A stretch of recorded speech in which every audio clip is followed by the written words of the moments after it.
नमस्कार दोस्तों, गार्गी क्लासेस पर आपका स्वागत है। डेट आज की 1 अगस्त 2022। देख लेते हैं इंडियन एक्सप्रेस की इंपॉर्टेंट न्यूज़ जो अभी हम इस वीडियो में डिस्कस करेंगे। सबसे पहले हम बात करेंगे एक्सप्लेन पेज की। अभी कल परसों जैसे अभी ये डेट 24 जुलाई का ये एक इम्पॉर्टेंट कंटेंट है कि 24 जुलाई को चाइना का एक रॉकेट लॉन्च किया जाता है, द लॉन्ग मार्च 5V-Y3। ठीक है, वो फिर क्या ब्लास्ट कर जाता है, तो उसकी जो डेब्रिस है, उसका जो मलबा है ना, वो अभी क्या है अर्थ के चारों तरफ वैसे ही घूम रहा है एकदम रैंडमली। ठीक है, अब उसका डर ये है कि किसी भी हैबिटाट रीजन में जाकर के या हैबिटेशन वाले एरिया में जाकर के वो स्ट्राइक कर सकता है, जान माल की हानि हो सकती है। तो बेसिकली ये जो रॉकेट था ये 24 जुलाई को लॉन्च हुआ, जिसमें चाइना के स्पेस स्टेशन के लिए एक लेबोरेटरी मॉड्यूल ले जाना था, जिसके बारे में हमने वर्ल्ड पेज पे डिस्कस भी किया था, थोड़ा बहुत नज़र डाली थी हमने। ठीक है, तो वो क्रैश हो गया बेसिकली, है ना।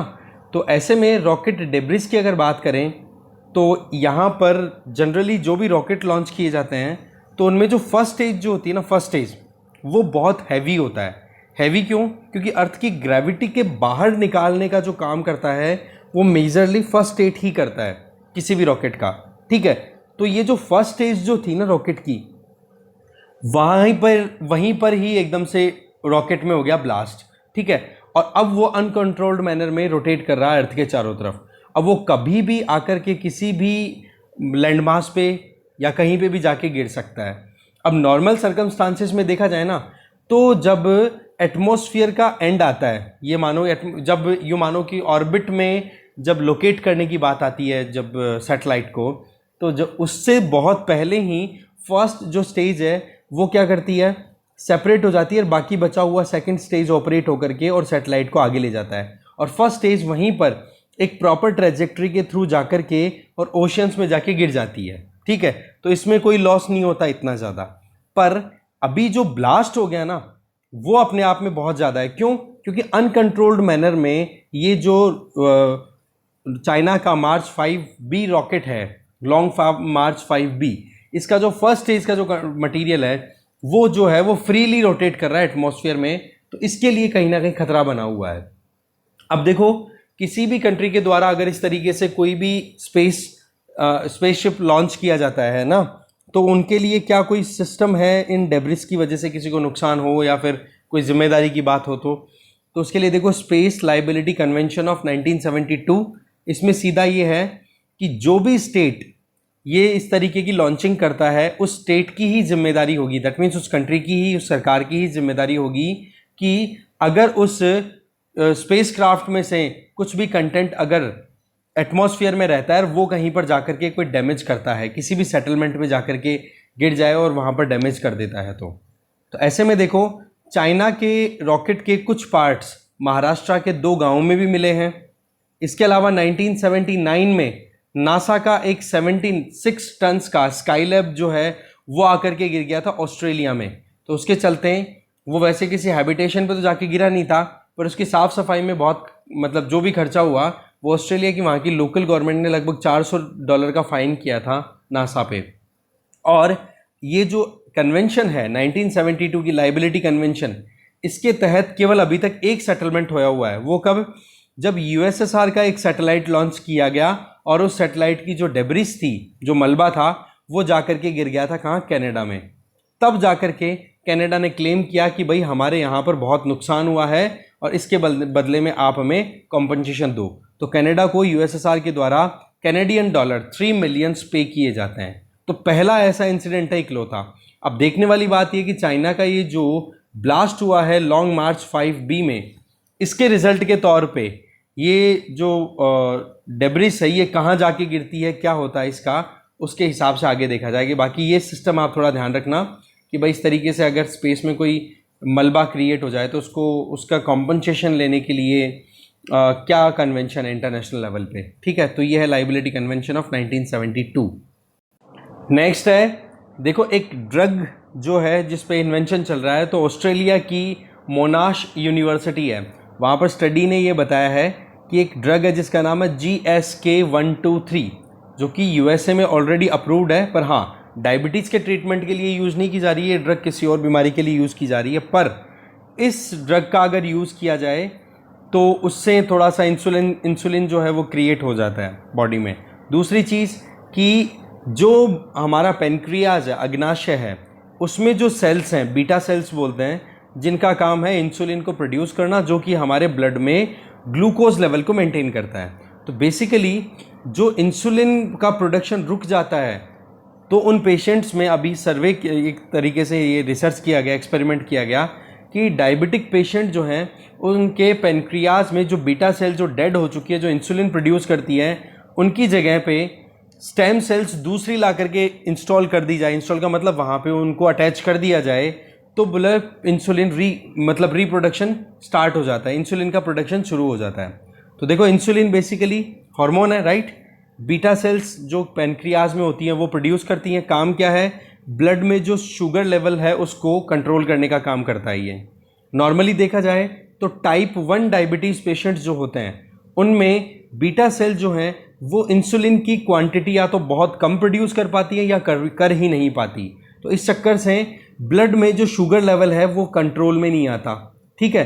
तो उसकी वजह से बहुत सारी प्रॉब्लम होने लग जाती है, बहुत बॉडी में लेथार्जी आने लग जाती है, दूसरे जो ऑर्गन्स हैं उन पर भी इम्पैक्ट उसका लगने लग जाता है, असर आने लग जाता है। तो जो रिसर्चर्स हैं इन्होंने ये देखा कि 13 साल के एक बच्चे का जिसको टाइप 1 डायबिटीज़ थी, ठीक है, तो उसको जब ये इस तरीके से जो ये स्टेम सेल्स उसकी बॉडी में इंट्रोड्यूस किए गए, डोनेट किए, ठीक है ना, तो आप देखो मतलब एक बंदा 13 साल का बंदा जिसके टाइप 1 डायबिटीज़ से वो डिसीज़ था, उसकी मतलब तबीयत खराब रही, बेकार हुआ। तो ऐसे में एक 13 साल का बच्चा जिसके टाइप 1 डायबिटीज़ थी, उसकी बॉडी से स्टेम सेल्स निकाली जाती है, ठीक है, पेनक्रियाज से, और उनको रीएक्टिवेट किया जाता है जिससे कि वो इंसुलिन प्रोड्यूस कर पा रही है। तो ऐसे में आप देखो कि ये जो काम किया गया है, इसके लिए एक ड्रग यूज़ की जिसका नाम है GSK123, ठीक है। तो इसका मतलब क्या हो गया कि टाइप 1 डायबिटीज़ से जो भी ग्रसित लोग हैं, जिनके जो बीटा सेल्स है, जो कि इंसुलिन प्रोड्यूस करने वाले सेल्स हैं, वो अगर डैमेज हो जाए तो इस तरीके से स्टेम सेल्स का यूज़ किया जा सकता है रीएक्टिवेट करने के लिए इंसुलिन जनरेटिंग सेल्स को, ठीक है। तो ये अपने आप में एक अच्छा ब्रेक थ्रू है। वैसे डायबिटीज़ के टाइप्स के बारे में और ये पूरी डिटेल हमने एक बार पहले डिस्कस की है, मैं ढूंढ करके उसका लिंक ज़रूर डिस्क्रिप्शन बॉक्स में शेयर कर दूंगा आपको, तो वो अगर आपने नहीं देखा है वीडियो तो ज़रूर देख लेना उसको। नेक्स्ट है इंडियाज़ यूनिक जॉब क्राइसिस। देखो, इस आर्टिकल में बताया गया है कि हमारे देश में बहुत सारे लोग अभी भी एग्रीकल्चर में लगे हुए हैं और एग्रीकल्चर में सरप्लस है लेबर का, ओके, जो कि लगातार बहुत बड़ा कारण बना हुआ है कि सरकारों ने बहुत कोशिशें की है कि कैसे भी करके हमारे यहाँ पर अनएम्प्लॉयमेंट रिड्यूस हो, पर वो नहीं हो पा रहा है। क्या ये सच बात है? क्या ऐसा है? तो एक्सपर्ट्स का कहना है, एक एक्सपर्ट है जिनका ये इंटरव्यू है, अमित बसोले, इनका ये कहना है कि ऐसा कुछ नहीं है, थोड़ा सा डिफरेंट हमें बिहेवियर देखने को मिलेगा। देखो, इंडिया में वर्किंग पॉपुलेशन की बात करें तो देखा जाए तो पिछले 3 दशकों में एग्रीकल्चर पे जो डिपेंडेंसी है वो रिड्यूस हुई है। 1993-94 से 2004-05 के बीच में टोटल डिपेंडेंसी में रिडक्शन आप देख सकते हो कि 93-94 के टाइम पे 61.9% वर्कफोर्स जो थी वो एंगेज थी फार्मिंग एक्टिविटीज़ में, जो कि रिड्यूस होकर के कितनी हो चुकी है 41.4%। तो एक तो ये डेटा याद रखोगे, ठीक है, और लगातार डिके कंटिन्यू है, ऐसी बात नहीं है, ठीक है ना। तो पहला पॉइंट तो ये हो गया आपका। दूसरा पॉइंट, अगर जीडीपी के कंट्रीब्यूशन पॉइंट ऑफ व्यू से देखें, पर कैपिटा जीडीपी के हिसाब से कि इनकम का लेवल कितना क्या होना चाहिए, तो जितना जीडीपी में कंट्रीब्यूशन है फार्मिंग सेक्टर का और जितना वहाँ पर वर्क फोर्स लगी हुई है, उन दोनों का अगर रेशियो निकाला जाए तो कितनी परसेंट पॉपुलेशन को फार्मिंग या एग्रीकल्चर एक्टिविटी में इन्वॉल्व होना चाहिए हमारे देश में, जो 41% तक आ चुका है ना, वो 33 से 34% तक होना चाहिए, इससे ज़्यादा नहीं होना चाहिए। पर जबकि सच्चाई क्या है कि अभी कोविड के बाद में थोड़ा सा क्राइसिस आया, आपको पता है, रिवर्स माइग्रेशन देखने को मिला, लॉकडाउन लगे, फैक्ट्रीज़ के काम को छोड़ करके, शहरों को छोड़ करके लोग वापस से गाँव में चले गए, मजबूरन उनको खेती करनी पड़ी। तो ऐसी परिस्थितियों में आज के टाइम पर कितनी डिपेंडेंसी है करंट अगर हम देखें, ये 2018 तक का तो बात हमने कर लिया कि हाँ जी 41% के लगभग पॉपुलेशन जो है वो डिपेंडेंट है एग्रीकल्चर पे, पर अगर देखा जाए तो अभी कितने परसेंट लोग जो हैं वो एग्रीकल्चर या फार्मिंग पे डिपेंडेंट है, 44 to 45% के लगभग, ठीक है ना, क्योंकि कोविड की वजह से लोग फिर से एग्रीकल्चर की तरफ मूव कर गए। इसके अलावा ये बोला जाता है कि क्या ये स्ट्रक्चरल ट्रांसफॉर्मेशन है। स्ट्रक्चरल का मतलब हो गया कि हमारी इकोनॉमी में जो इकोनॉमिक एक्टिविटीज़ हैं वो अब प्राइमरी से शिफ्ट होकर के सेकेंडरी टर्शियर की तरफ मूव हो गई हैं। तो जो यहाँ पर एक्सपर्ट है उनका ये कहना है कि देखो वर्कफोर्स हम देखें तो एग्रीकल्चर को छोड़ कर के जा तो रही है शहरों की तरफ, पर वो जो क्वालिफिकेशन होती है ना कि सही में एक स्ट्रक्चरल ट्रांसफॉर्मेशन की डेफिनेशन हो, वो फुलफिल नहीं हो रही है। क्यों? जिसमें हम देखो स्ट्रक्चरल ट्रांसफॉर्मेशन में तो ये होता है कि प्रॉपर मैनर में लेबर जो है वो फार्मिंग सेक्टर को छोड़ करके मैन्युफैक्चरिंग या फिर मॉडर्न सर्विसेज में शिफ्ट करे और वहाँ पर आपको प्रोडक्टिविटी भी अच्छी मिले, वैल्यू एडिशन का काम भी हो, इनकम लेवल भी अच्छा हो। पर सच्चाई तो क्या है कि केवल इंफॉर्मेशन टेक्नोलॉजी या फिर सॉफ्टवेयर इंजीनियरिंग या टेलीकम्युनिकेशन सिस्टम है या उससे रिलेटेड जो काम है वहाँ पर फिर भी थोड़ी बहुत प्राइवेट सेक्टर में इनकम है। बाकी हमारे यहाँ पर अभी भी इनकम लेवल इतना अच्छा नहीं है। तो हम ये नहीं कह सकते कि स्ट्रक्चरल ट्रांसफॉर्मेशन हो चुका है हमारे देश में, क्योंकि लोग जा तो रहे हैं खेतों को छोड़ करके नौकरी के लिए शहरों की तरफ, पर वहाँ पर जो रोजगार मिल रहे हैं उनका हाई पेमेंट नहीं है, प्रोडक्टिविटी अभी भी उतनी नहीं है जितनी अप टू द मार्क हम डेवलप्ड कंट्रीज़ में देखते हैं। फिर देखो मैन्युफैक्चरिंग सेक्टर की बात करें तो देखो एग्रीकल्चर से जो लोग भी शिफ्ट होते हैं ना तो उनको प्राइमरीली मैन्युफैक्चरिंग सेक्टर में हमें ज़्यादा फोकस में लाना चाहिए। पर सच्चाई क्या है, मैन्युफैक्चरिंग की बजाय हमारे मैन्युफैक्चरिंग में तो उल्टा जॉब की कमी आई है। हमारे यहाँ पर ज़्यादातर लोग किस में घुस गए हैं, कंस्ट्रक्शन सर्विसेज में, मजबूरन लेबर करना पड़ रहा है उनको, क्योंकि एक तो टाइम पे स्किल डेवलपमेंट नहीं है, दूसरी जॉब क्रिएट नहीं हो पा रही है। इसके अलावा अगर देखा जाए तो आप देखो सर्विस सेक्टर में information technology, business process outsourcing, telecommunication, finance, health, education, public administration, ये तो देखो सर्विस सेक्टर से रिलेटेड काम है, ये तो ठीक ठाक परफॉर्म कर रहे हैं।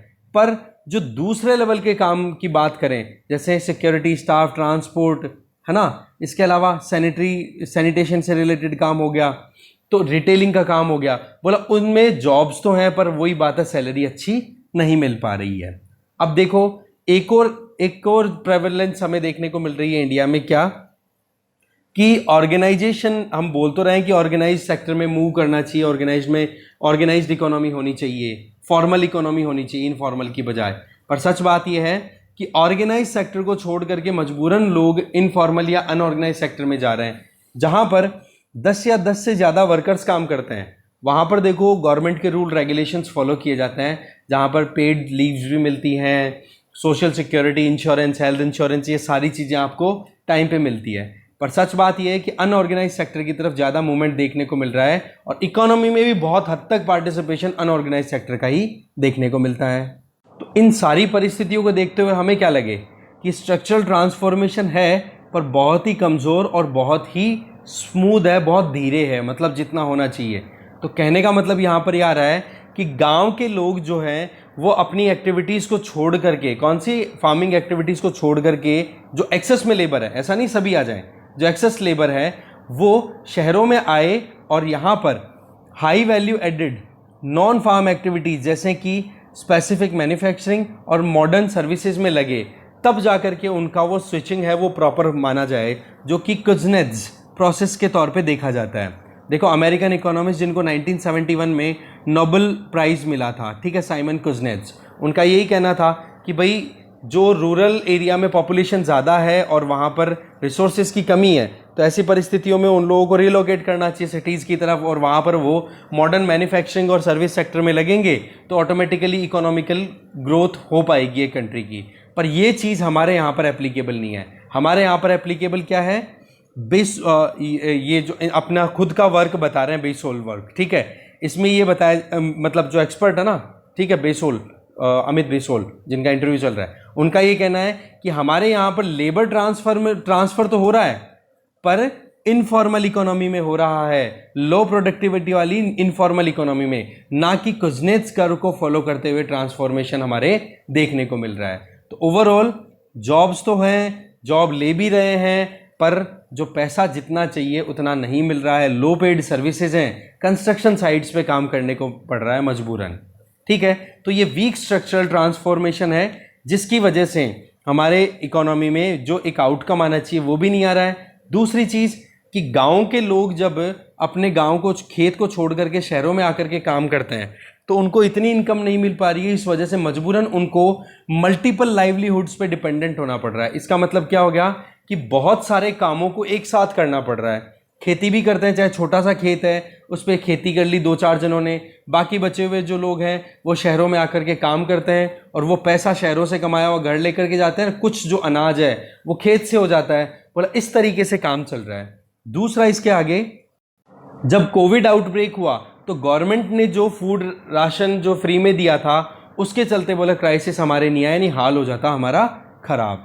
केवल इंफॉर्मेशन टेक्नोलॉजी इंडस्ट्री इकलौती ऐसी इंडस्ट्री है जो कि पूरे देश में एक आइसोलेटेड आइलैंड के तौर पे दिखती है। कैसे कि पेंडेमिक में सारी इकोनॉमिक एक्टिविटीज़ ठप हो गई, पर इंफॉर्मेशन टेक्नोलॉजी इंडस्ट्री में नए रोजगार बने। उल्टा 12.5 लाख से बढ़कर के 14.1 लाख नए, मतलब 12.5 लाख के लगभग जो एम्प्लॉयज़ हैं वो काम कर रहे हैं इंफॉर्मेशन टेक्नोलॉजी में, जिसमें जो बड़ी कंपनियां हैं मेन TCS हो गई, विप्रो हो गई, इन्फोसिस हो गई, ठीक है, ये सॉफ्टवेयर डेवलपमेंट का काम करती है और मेनली वो भी किस पे डिपेंड कर रही हैं, एक्सपोर्ट पे, ठीक है ना।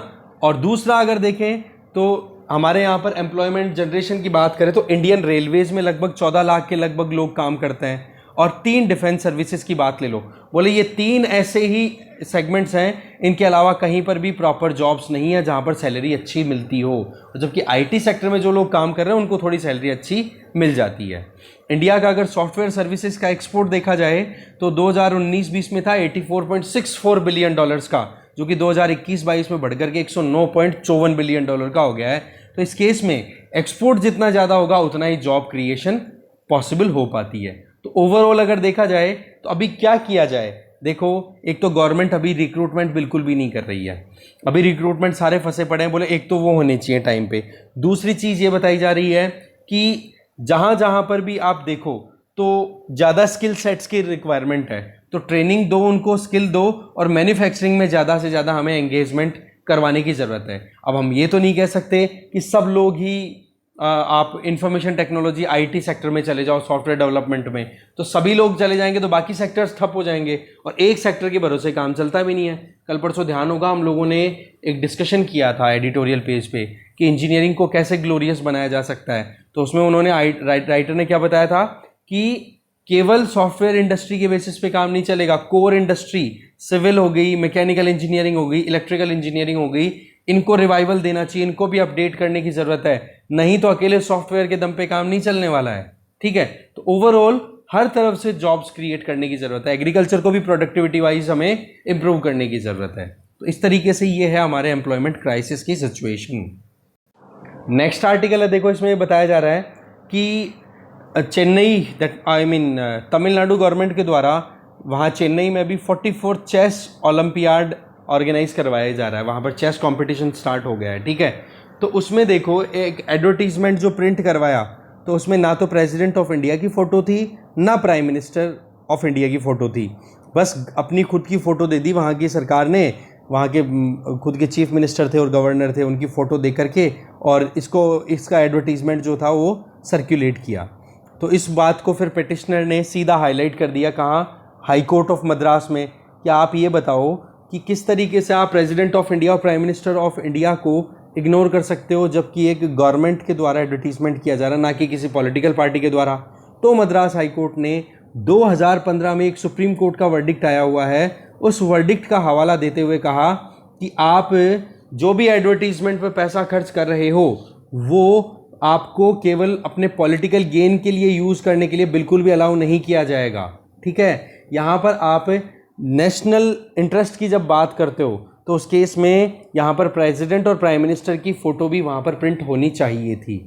अब देखो केस क्या है 2015 का, common cause versus union of India case है, जिसमें सुप्रीम कोर्ट ने गवर्नमेंट के द्वारा जो एडवर्टीजमेंट पे पैसा खर्च किया जाता है उसको रेगुलेट करने के लिए अपनी तरफ से ओपिनियन दिया था। बेसिकली 2007 में न्यू एडवर्टीजमेंट पॉलिसी आई थी गवर्नमेंट ऑफ इंडिया की, इस पर अपना ओपिनियन दिया था कि एडवर्टीजमेंट में क्या होगा क्या नहीं। तो एक तो पॉइंट सीधा ये कहा कि जो भी रूलिंग पार्टी है, चाहे स्टेट लेवल पे हो चाहे सेंट्रल लेवल पे हो, वो अपने खुद के पॉलिटिकल गेन के लिए पब्लिक फंडिंग का पैसा यूज़ नहीं करेगी। क्यों? क्योंकि गवर्नमेंट के पास जो पैसा आता है वो गवर्नमेंट लोगों का टैक्स का पैसा होता है, ठीक है ना, बहुत मेहनत से कमाए हुए पैसे का एक हिस्सा निकाल करके देते हैं। उसको कोई भी पॉलिटिकल पार्टी यूज़ करे तो कैसे चलेगा, बिल्कुल भी नहीं। तो इस चीज़ को बंद कर दिया। दूसरी चीज़ ये कही कि गवर्नमेंट की जो भी आप पॉलिसीज़ को प्रमोट कर रहे हो, कोई भी गवर्नमेंट की स्कीम है, प्रोग्राम है, गवर्नमेंट के द्वारा कोई सर्विस स्टार्ट की जा रही है, बोले उसको प्रॉपर मैनर में एक्सप्लेन करते हुए आप प्रिंट करवाओगे न्यूज़पेपर में या मीडिया में, ठीक है। साथ में ये देखा जाएगा कि आप वहाँ पर कोई पॉलिटिकल गेन तो नहीं कर रहे हो। अल्टीमेटली ये है कि जो पर्पज़ है ना वो है कि गवर्नमेंट अगर कुछ नया करना चाह रही है तो वहाँ पर किसी भी पॉलिटिकल लीडर के बारे में भी नहीं बताओगे, ना किसी पॉलिटिकल पार्टी का सिंबल होना चाहिए, ना किसी पॉलिटिकल पार्टी का प्रमोशन होना चाहिए। नाम होगा तो भारतीय सरकार या फिर तमिलनाडु सरकार का नाम इस एडवर्टीजमेंट पर्टिकुलरली हो सकता था, ठीक है। तो ये चीज़ यहाँ पे पॉइंट बताया जा रहा है। फिर आगे देखो, ये मीडिया हाउसेस को रेगुलेट करने के लिए सीधा बोला गया कि जब भी आप ये जो एडवर्टीजमेंट इशू करो तो सभी न्यूज़पेपर्स को, सभी प्रिंट मीडिया हाउसेस को उस एडवर्टीजमेंट का मौका दोगे। ऐसा नहीं कोई सेलेक्टेड न्यूज़पेपर को आप पकड़ोगे और फिर उसमें आप प्रिंटिंग करवाओगे अपनी, नहीं तो फिर क्या हो जाएगा, बायसनेस हो गई कि अगर किसी एक न्यूज़पेपर में ही एडवर्टीजमेंट आ रहा है बाकियों में नहीं आ रहा है तो उस केस में सरकार क्या कर रही है, फिर उस एक न्यूज़पेपर की एजेंसी कोई फेवर कर रही है तो फिर वो न्यूज़पेपर कभी सरकार के मतलब सरकार के बारे में एकदम न्यूट्रल न्यूज़ प्रिंट कर पाएगा, बिल्कुल भी नहीं। तो बोले जो डेमोक्रेसी का फोर्थ पिलर है दैट इज मीडिया, उसकी इंडिपेंडेंस मेंटेन रहनी चाहिए किसी भी केस में, ठीक है। फिर देखो सुप्रीम कोर्ट ने अपने वर्डिक्ट देने के बाद में एक कमेटी कॉन्स्टिट्यूट की जाती है। वो कमेटी थी 3 मेंबर्स की, जिसको आप देखो यहाँ पर हेड किया था प्रोफेसर NR माधवा मेनन, दूसरे थे TK विश्वनाथन और तीसरे थे रंजीत कुमार, ठीक है। इन तीनों की लीडरशिप में जब ये कमेटी कॉन्स्टिट्यूट की गई तो उन्होंने ओपिनियन दिया अपना कि एडवर्टीजमेंट में जो भी कैंपेन आप दे रहे हो उसमें गवर्नमेंट की रिस्पॉन्सिबिलिटीज के रिलेटेड बात होगी, ऐसा नहीं कि किसी पॉलिटिकल पार्टी से रिलेटेड। दूसरा, कोई भी ऑब्जेक्शनेबल मटेरियल नहीं होना चाहिए, या फिर हम कहें कि जो भी कंटेंट आप प्रिंट कर रहे हो वो ऑब्जेक्टिव होना चाहिए। इसका मतलब सीधा मैसेज डिलीवर करना चाहिए एकदम, ऐसा नहीं हो कि घुमा फिरा के शब्दों का यूज़ किया है। किसी पॉलिटिकल पार्टी का इंटरेस्ट फुलफिल करने वाला एडवर्टीजमेंट नहीं होना चाहिए। कॉस्ट इफेक्टिव मैनर में, ऐसा नहीं कि जनता के पैसे को आप ऐसे ही उड़ा रहे हो, रिस्पॉन्सिबल मैनर में पैसा यूज़ करोगे। और साथ में फाइनेंशियल रेगुलेशंस को फॉलो करते हुए ही काम किया जाएगा। ऐसा नहीं कि जो काम एक 50 रुपए के एडवर्टीजमेंट में हो सकता था उसके लिए आपने 500 रुपये खर्च कर दिए, बोला ऐसे नहीं चलेगा। एक एग्जाम्पल दे रहा हूँ मैं, है ना। तो ओवरऑल देखा जाए तो ये गवर्नमेंट की जो एडवर्टीजमेंट होती है, आप भी देखते हो बहुत सारे एडवर्टीजमेंट आते हैं, फ्रंट पेज पे भी आते हैं, पर वो फिर कॉमन होता है, फिर सभी न्यूज़पेपर के लिए होना चाहिए वो, राइट। तो सुप्रीम कोर्ट ने अपनी तरफ से बोल दिया और सुप्रीम कोर्ट ने एक कदम आगे बढ़ाया और एक ऑम्बड्समैन को भी अपॉइंट करने की बात कर दी कि भाई ये जो गाइडलाइन है, कौन सी, 2007 की जो गाइडलाइन इशू की गई थी गवर्नमेंट एडवर्टीजमेंट पॉलिसी, बोले इनको प्रॉपर इंप्लीमेंट किया जाए। और दूसरा, ये कमेटी की रिकमेंडेशंस को भी प्रॉपरली इंप्लीमेंट किया जाए और इंप्लीमेंटेशन में कहीं कोताही बरती जाए तो वो ऑम्बड्समैन जो है वो प्रॉपर एक्शन ले सके।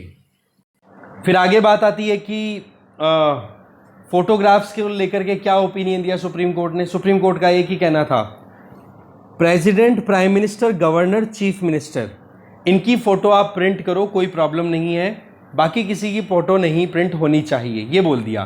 तब उस टाइम पे अटॉर्नी जनरल थे मुकुल रोहतगी, उनका ये कहना था कि भाई आप ये जो बात बोल रहे हो कि केवल प्राइम मिनिस्टर की फ़ोटो आएगी प्रेसिडेंट की, तो चलो प्रेसिडेंट की फ़ोटो तो ठीक है, पर प्राइम मिनिस्टर की फ़ोटो आती है तो प्राइम मिनिस्टर के जो काउंसिल ऑफ मिनिस्टर्स की हम बात करें तो वहाँ पर जो लोग कैबिनेट मिनिस्टर्स हैं, बोलो उनका तो फ़ोटो आ ही सकता है।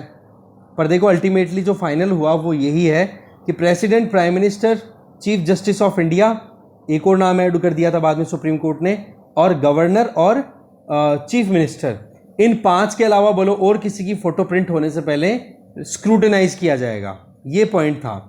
अभी का जो केस है उसमें क्या बोला सुप्रीम कोर्ट का इस ओपिनियन को लेकर के हाई कोर्ट ने जो बोल दिया, उसमें देखो सुप्रीम कोर्ट ने तो सीधा बोल ही दिया कि right to freedom of speech and expression के अंडर मीडिया आती है, तो उसमें आप एकदम न्यूट्रल मैनर में सभी मीडिया हाउसेस को रेगुलेट करोगे, उसमें कोई प्रॉब्लम नहीं होनी चाहिए। और एडवर्टीजमेंट की बात आए तो वहाँ पर प्राइम मिनिस्टर और प्रेसिडेंट की फ़ोटो आप प्रिंट नहीं करते हो तो ठीक बात नहीं है। अब आपको पता है तमिलनाडु में रूलिंग किसकी चल रही है, DMK, जो कि ऑपोजिशन में बैठती है पार्लियामेंट में, तो ऐसे में उनके द्वारा क्या आर्ग्यूमेंट दिया गया, बोले हमारे पास में प्रेसिडेंट ऑफ इंडिया की तो फोटो थी नहीं क्योंकि इलेक्शंस चल रहे थे इसकी वजह से, और फिर दूसरी बात आती है प्राइम मिनिस्टर की फोटो क्यों नहीं प्रिंट की, तो बोलो उन पीएमओ से हमें कोई रिस्पॉन्स नहीं मिला।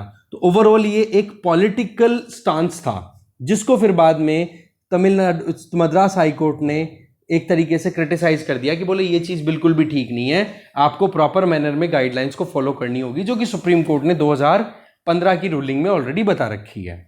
ठीक है, तो ये है गवर्नमेंट एडवर्टीजमेंट से रिलेटेड करंट स्टेटस। इसके अलावा नेक्स्ट देखो, वर्ल्ड पेज पे कुछ खास आया नहीं है, और हम इकोनॉमी पेज पे देखें तो एक पॉइंट है वो इलेक्टोरल बॉन्ड से रिलेटेड।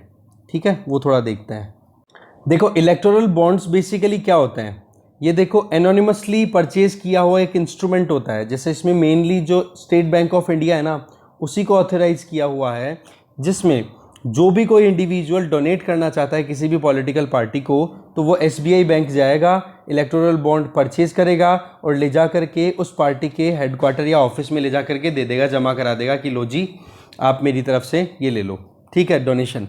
अब उसमें वो डोनेशन खुद ना देना चाहे, अपनी आइडेंटिटी को हाइड करना चाहे जिससे कि फ्यूचर में कोई रिस्क ना हो, तो उसके लिए ये क्या है एक इंस्ट्रूमेंट लॉन्च किया गया था। ठीक है, अब इसमें क्या है कि जो भी बंदा वो पैसा डिपॉजिट कर रहा है, ठीक है, एसबीआई को पैसा दिया, इंस्ट्रूमेंट ले जाकर के दे दिया पॉलिटिकल पार्टी को, अब पॉलिटिकल पार्टी को 15 दिन के अंदर अंदर एसबीआई बैंक में ले जाकर के वो इंस्ट्रूमेंट या फिर वो बॉन्ड है वो लगा देना है और पैसे रिडीम कर लेने हैं।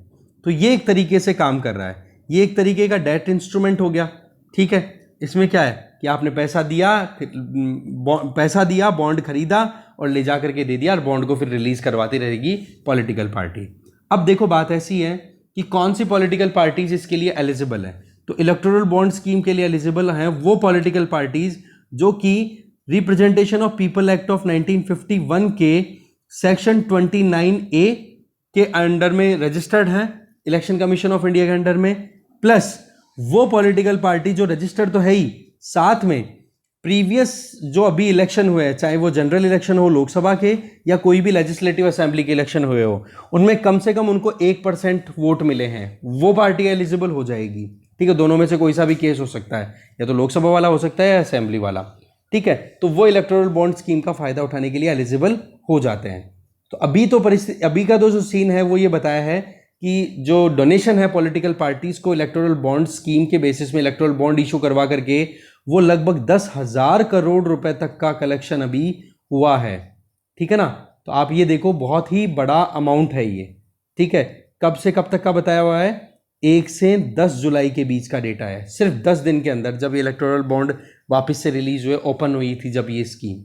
ओके, तो ये फिगर को लेकर के ही बताया जा रहा है इसमें।